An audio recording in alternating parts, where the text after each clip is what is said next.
Hi friends, இன்றைக்கி இந்த pattern blouse தான் எப்படி ஸ்டிச் பண்ணுறதுன்னு பார்க்க போகிறோம். மேலே அந்த மேல் பட்டன் மாட்டுறதுக்கு கிராஸ் பீஸ் எடுத்து நாட் திருப்புற மாதிரி திருப்பி ரெடி பண்ணிவிட்டு அந்த லெஃப்ட் சைட் கார்னரில் ஒரு 1/4 இன்ச் கேப் விட்டு ஸ்டிச் பண்ணிக்கோங்க. அப்போ தான் நெக்கை அடித்து திருப்பும்போது அது கரெக்டான ஃபினிஷிங்கில் வரும். ஒரு 1/4 இன்ச் கேப்பில் நம்ம சுற்றி நம்ம ஸ்டிச் போட்டுக்கலாம். போட்டுட்டு இப்போ அதை பொறுமையாக கட் பண்ணிடலாம்.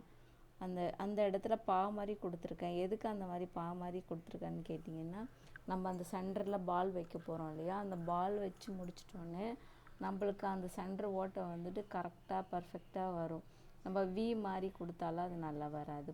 மாதிரி கொடுத்தா மட்டும்தான் அதனால் அது பார்க்குறதுக்கு ஒரே ஒரு நீட்டாக ஒரு சின்ன ஒரு ஓப்பன் மாதிரி இருக்கும். அங்கங்கே நாச்சு கட் பண்ணிக்கலாம். கட் பண்ணிவிட்டு அந்த சென்டரில் மட்டும் ஒரு கிராஸாக நாச்சு கட் பண்ணிக்கலாம். கட் பண்ணிவிட்டு இந்த பாயிண்டெல்லாம் திருப்பி விட்டுக்கலாம். திருப்பி விட்டுட்டு நீங்கள் அயன் பண்ணுறதாலும் அயன் பண்ணிக்கலாம். நான் இதை அயன் பண்ணல. அப்புறம் இதுக்கு படித்தையெல்லாம் போட முடியாது, ஏன்னா ரவுண்டாக ஸ்ட்ரெயிட்டாக வரும். ஸோ அதனால் நல்லா திருப்பி இழுத்து விட்டுட்டு அந்த ஓரம் இருக்குது பார்த்திங்களா, அந்த ஓரத்தில் பொறுமையாக எட்ஜ் போட்டுக்கலாம். இந்த ஃபேப்ரிக்கு கொஞ்சம் வழவழன்னு சில்க் ஃபேப்ரிக் தான், பட் ஆனால் ரொம்ப ஸ்டிஃபாலாம் இல்லாமல் நம்மளுக்கு கொஞ்சம் வழவழன்னு இருக்கும். இது ஸ்டிச் பண்ணும்போது பார்த்து ஸ்டிச் பண்ணேன், ஏன்னா ரொம்பவே சுருக்கம் தரக்கூடிய ஒரு ஃபேப்ரிக் தான் இது. சில்காக இருந்தாலுமே கொஞ்சம் சுருக்கம் தரக்கூடியது தான். இதை நான் என்ன பண்ணிட்டேன், இப்போ அந்த எட்ஜ் போட்டுட்டேன். எட்ஜ் போட்டு ஃபுல்லாக ஃப்ளாட் பண்ணிட்டேன்.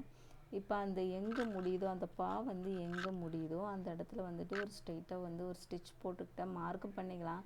மார்க் பண்ணால் அது அப்படியே வெளியே தெரியும். நான் ஒரு ஸ்டிச் மட்டும் போட்டுட்டேன். அந்த ஸ்டிச் பார்த்திங்கன்னா, பால் நம்ம எங்கே கட்டி அந்த முடியுமோ அந்த ஸ்டிச்சும் அந்த பால் முடிகிறதும் கரெக்டாக ஈவனாக வைக்கிற மாதிரி வச்சு பால் லைனாக அடிக்க வச்சுட்டேன். ரொம்பலாம் கேப் விட்டு வைக்கல. பால் ஓரளவுக்கு கொஞ்சம் நெருக்கமாகவே வச்சுட்டேன். இதுக்கே ஒரு 15-18 பால் கிட்ட பிடிக்கிற மாதிரி ஆயிடுச்சு. ரெடி பண்ணி வச்சதே காலி ஆகிடுச்சு. திரும்ப நான் பால் ரெடி பண்ணிக்கிட்டேன். இந்த மாதிரி ஃபுல்லாக நம்ம ரெடி பண்ணிடலாம். இப்போ இந்த டிசைன் பார்த்திங்கன்னா, சென்டரில் கட் பண்ணி நம்ம ஸ்டிச் பண்ணணுமா அப்படின்லாம் நம்ம யோசிக்க தேவையில்ல.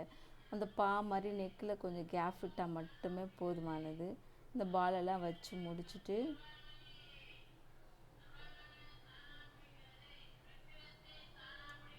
பால் கட் பண்ணி வச்சுட்டு அந்த த்ரெட்லாம் கட் பண்ணிவிட்டு அந்த கார்னர் இருக்குது பார்த்திங்களா, அந்த இடத்துல ஒரு ஸ்டிச் போட்டுருக்கலாம். ஏன் அது போடுறேன்னா என்ன ஆகுனா, நம்ம ஸ்டிச் பண்ணும்போது முன்னாடி அந்த எக்ஸ்ட்ரா இருக்கிற பீஸ்க்கு நகண்டு வரும். அதனால் இழுத்து பிடிச்சி ஒரு ஸ்டிச் போட்டுக்கலாம்.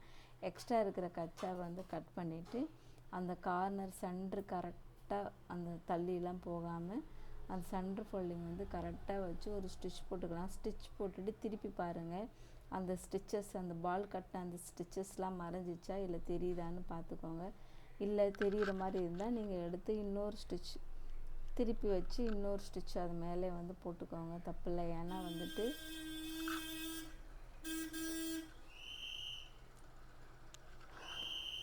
ஸ்டிச் போட்டு விட்டுருக்கேன். மேலே இப்போ இந்த எட்ஜு போட்டுருங்க. எட்ஜு போட்டுட்டு பாருங்கள், நம்மளுக்கு லுக்கும் நல்லாவே வந்திருக்கும். மேலே ஒரு பட்டன் வைக்கிற பட்டன் ஹோல் மாதிரி வச்சுட்டு சென்டரில் வச்சு